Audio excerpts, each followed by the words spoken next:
The ladies from ABC's The View have gained a reputation for being a bunch of pot-stirrers who are always causing a commotion with edgy questions and statements designed to spark controversy and increase their ratings. Co-host Joy Behar is arguably the worst of the group in that respect, though Whoopi Goldberg competes for that title, and she proved it once again on a recent episode when she asked a popular rap star-turned-actor a racially loaded question. Curtis "50 Cent" Jackson was a guest on Tuesday's episode of The View, and Behar attempted to bait him by asking a question about white people calling the police on black people, saying such instances were an epidemic these days. Behar rattled off a list of incidents where a white person had called the police on black people, typically over some minor transgression or violation of the laws. That would include police being called on a little girl selling lemonade and water without a permit, a BBQ that got a bit too loud, a young boy mowing lawns without a permit, and other relatively minor instances,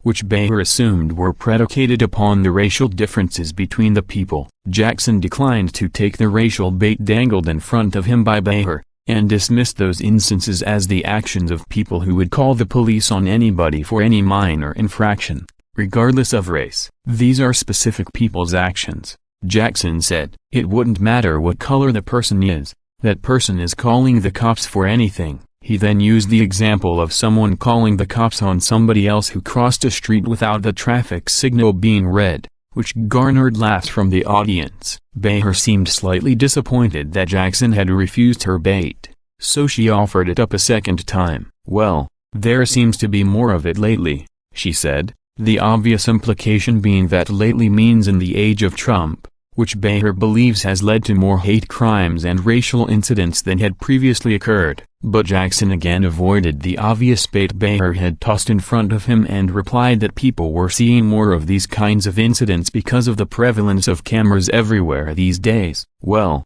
it's being caught because of the cameras. It's like, even the police, when we see their activity now, it's because everything's on tape now because of cell phones," he said. Once again, an effort by Behar to stir up controversy and gain ratings for her program fell absolutely flat on its face.